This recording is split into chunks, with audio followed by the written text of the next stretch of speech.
So the reason that we're collecting the elements is because we want to use them to influence the way the bodies work with each other. That's the point of this whole practice, is that we're wanting to be able to influence nature through the way the energetic bodies work. And so we need something, we need levers, we need some things to pull on to make these bodies move around, because I can't do that right now. You know, to some degree, through my mental power, I can sort of attract some etheric force and, you know, and I can do a few things, but, you know, I can't change the energy around the plants so that the grubs don't eat the plants. And even if I could with my brain, I don't want to sit there all day holding that energy field together. So I want a proxy. I want some sort of substance that I can use that'll go in there and do the job. And what we've found is that the energies collected from any circle does conform to the pattern of the energy organization. And so we can predict the actual activity of every element to a high degree of how they're going to act. And so we can organize the energy activities. And, you know, we've had success with several combinations of this, and in different ways. And so, you know, we can tell the story of a dog that had mites that we couldn't get rid of. And when we look at the picture, it says holmium is the substance. And we use that, and in the water, just drops for a week, and the mites all leave. The dog's whole personality changes. And I was reading today, I think it was in here, I was reading this story of the woman that did that. She had another dog, and so she was using neodymium on him. And neodymium is Venus 1. So, you know, if you want to be a nice person, go and hang out on Venus 1, because it's all about how, you know, in the process of getting a job done, you're now going to have to get all these other resources and all these other people to get in on your game, right? So you've actually got to be quite a sociable sort of person to be able to work in with other people to get this thing moving. So this is what Venus does. This is Venus's job, you know. And so she tells this story about this pit bull, and it obviously had been beaten up or something as a pup, and it was really aggressive and all this carry on. And so this woman couldn't have the dog. She was going to put it down. And so they moved it to another house, you know, another family, and gave it some neodymium. And within a week, the woman was writing back saying, "Oh, thanks so very much. The dog's fantastic. It's just cool and calm and being the best and friendly, and we love it." And, you know, so we saved it from being killed. And, you know, and then we've got this other story around samarium, which is Mars 1. So holium is Mars 2. And samarium is Mars 1. And we've used that for half a dozen different astral disturbances. And one of them is a wasp stings. And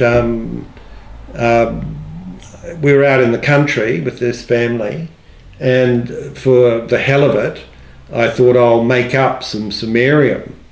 And so I found a tree and I found a circle out in the scrub, you know, long grass, and I had a little bottle, so I put the bottle down on the samarium and sort of wandered off, you know, left it there and no one kicked it.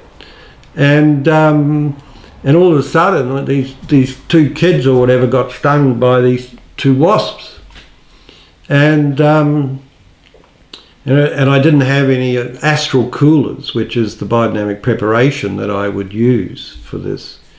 And And so I sort of went, oh, I've got some samarium. That's sort of, I'd used it already on, when I had a heart attack. I had this whole warmth organism disturbance. And so I took it then and it calmed it right down.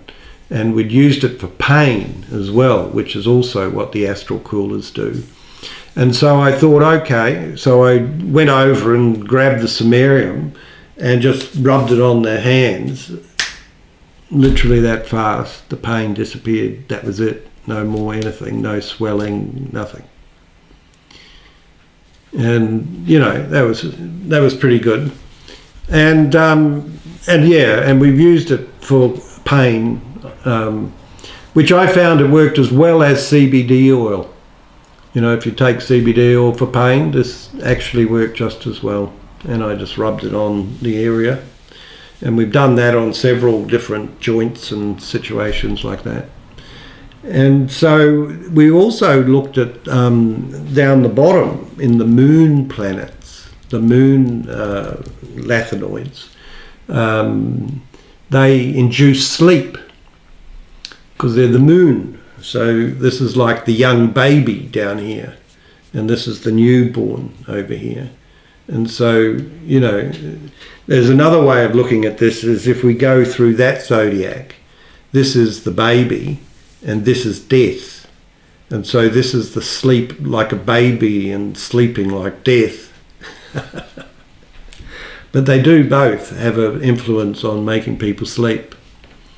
So, you know, we haven't done everything, but we've done enough to sort of, of course. The other thing that we can look at, of course, is you know, if we're using the energetic activities as the basic reference context for our discussion, then we can say whatever the biodynamic preparations are that I use to get rid of an insect on a plant because the astrality is working too strongly and the etheric is too weak, I can use that same frame of reference over into the chemistry and look at where do we have the etheric and the astral interplaying with each other in this diagram.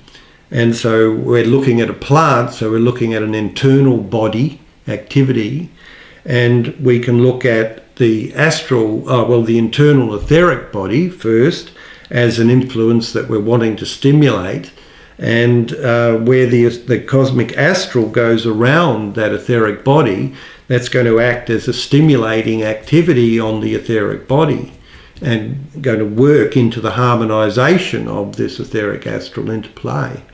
And so we have these two elements of silver and strontium suggested as good elements that would help to work with this etheric astral balance. We can then also note that across the other side here is the internal astral body, and that the cosmic etheric is crossing that, and the elements selenium and chromium manifest.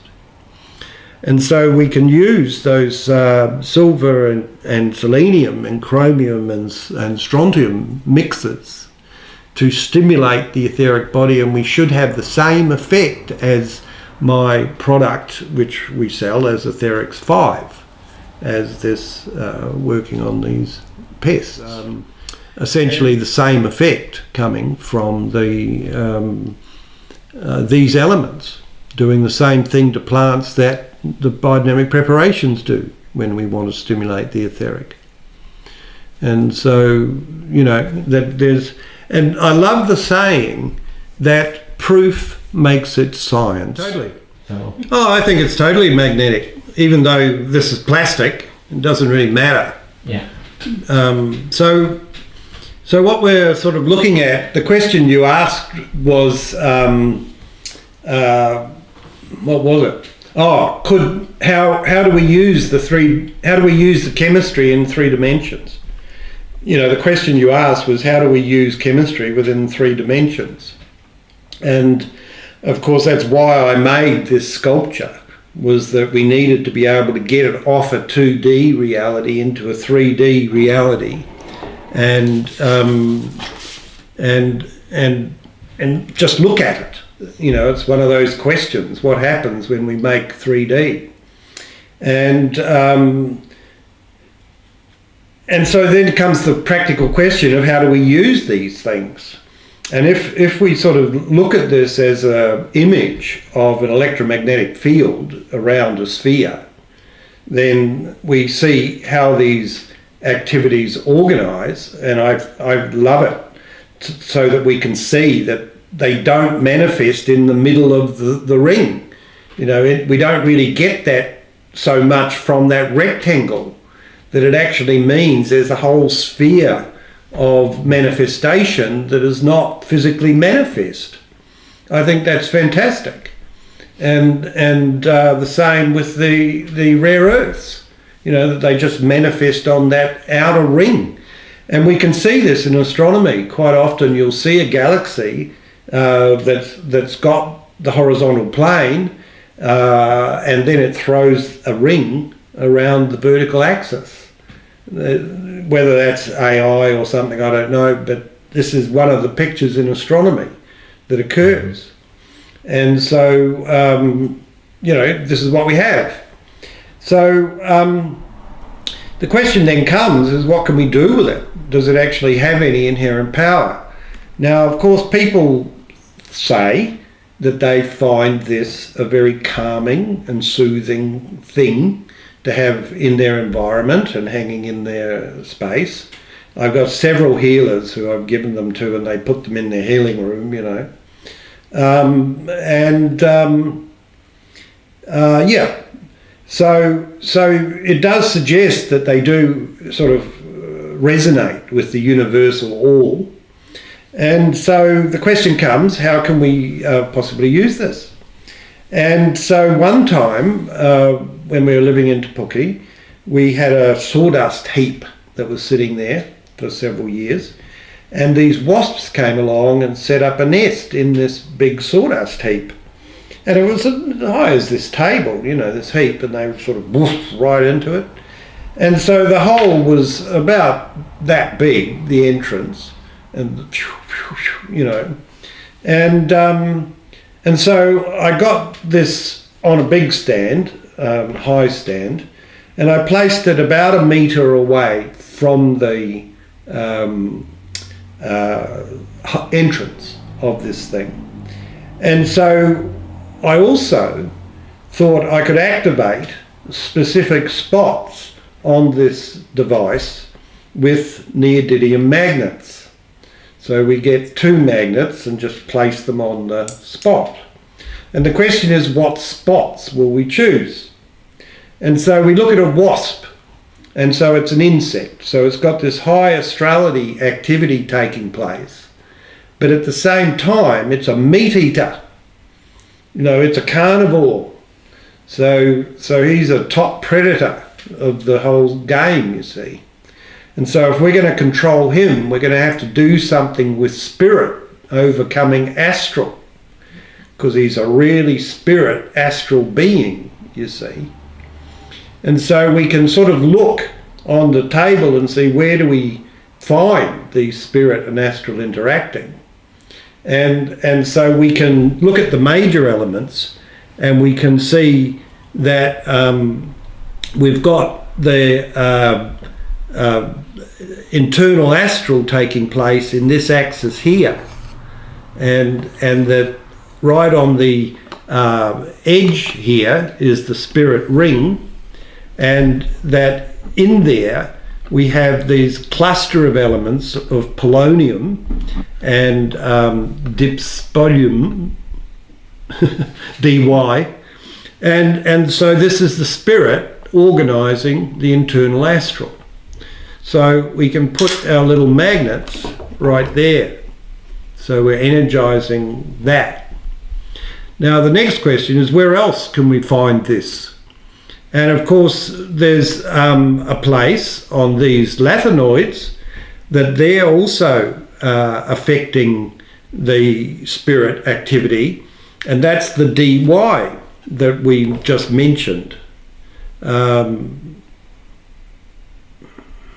And so I just put it there as as an example.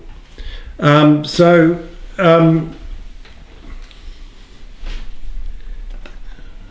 where are we? That's sitting there like that, and that's sitting there like that, and that's what we want. That one there, and it will be that one there. GD. Yeah. Okay. So that's what I did, and just walked away. And I came back about a month later, and they were all gone. All the wasps had gone away. There you go. Yeah. Proof makes science.